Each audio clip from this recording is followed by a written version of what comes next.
Lewis Hamilton is back in the spotlight at Ferrari, having come up with a bold strategy that could change the course of the season. Ahead of the Singapore Grand Prix, the 7-time world champion pressured the team to take a risky yet potentially rewarding approach to end their podium drought. To Hamilton, Singapore is not just a night race, but a battleground for strategy and mental fortitude.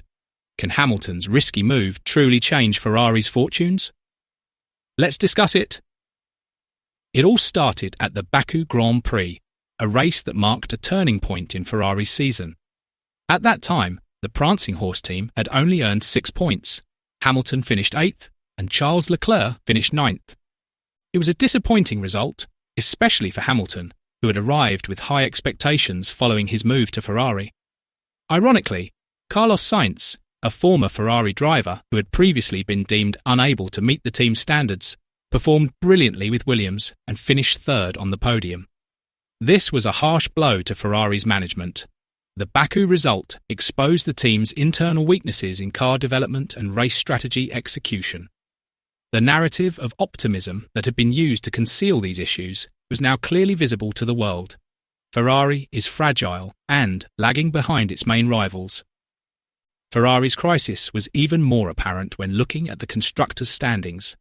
McLaren sits atop the standings with 623 points, leaving its rivals with an almost insurmountable gap.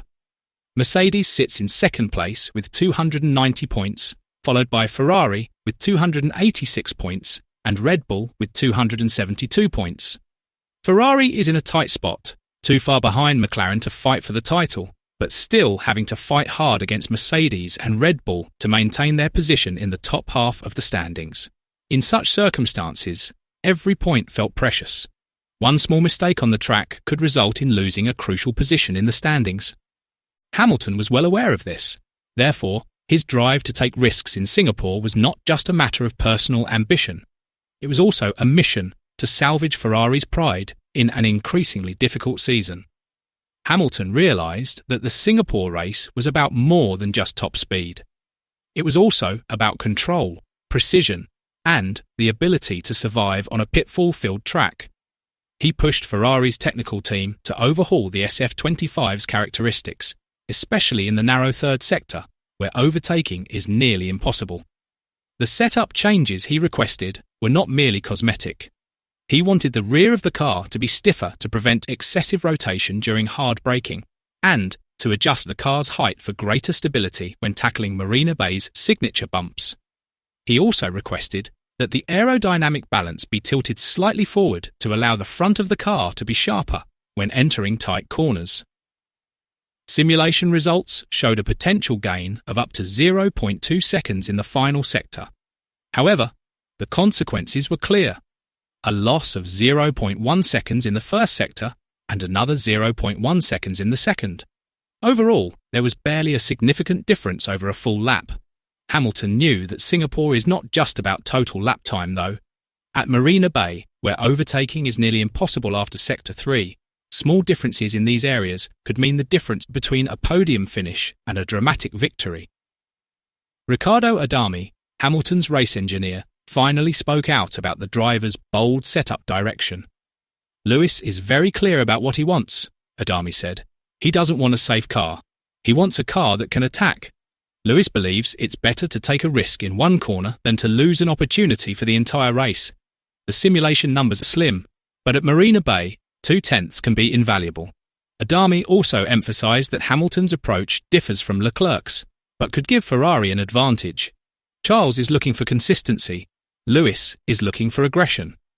If they both find success, Ferrari could have 2 different racing styles in one race. That would be very dangerous for rivals. This strategy highlights a fundamental difference within Ferrari that is becoming increasingly apparent. Throughout this season, Leclerc has relied on consistency, opting for a safe, stable, and low-risk car setup. He believes maintaining a racing rhythm is key to reaping rewards at the end of the season. In contrast, Hamilton brings a different philosophy. The 7-time world champion is pushing Ferrari to take extreme measures, maximise strengths, accept weaknesses, and fight bravely. This clash of philosophies symbolises the tug-of-war over strategic direction within the team.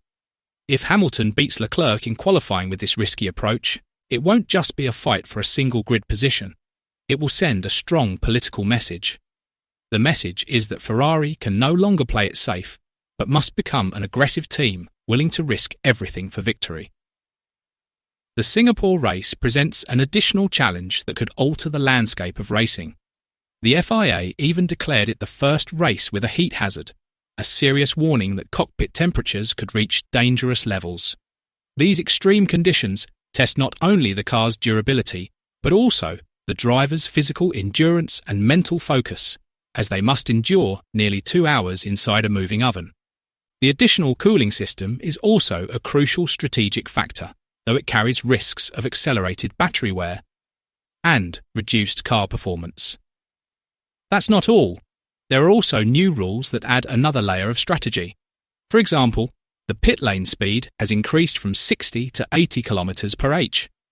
This may seem like a small change, but it has a significant impact on the track. This rule reduces pit stop time by up to 4 seconds, a difference that could determine whether a driver finishes on the podium. The 2 pit stop strategy, which was previously considered impossible at Marina Bay, is now widely available and could become a secret weapon. Amid all this uncertainty, one driver has emerged who dares to challenge convention: Lewis Hamilton. With his experience, he is pushing Ferrari to exploit this gap, pressuring the race pace and potentially shaking up the Singapore Grand Prix from start to finish. Behind all the technical calculations is immense political pressure. Ferrari is not only about the car and strategy, but also about Italian national pride and the expectations of the tifosi, who always expect to win. Fans can accept the risk of a crash as long as there's a real chance of winning, but they won't forgive a lackluster performance like the one in Baku, where Ferrari appeared passive and lost. Hamilton himself is now in a tense situation.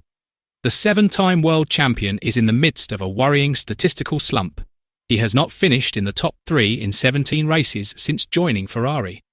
Each failure amplifies the dissenting voices claiming that Ferrari made a huge mistake in hiring Hamilton, and the pressure is mounting.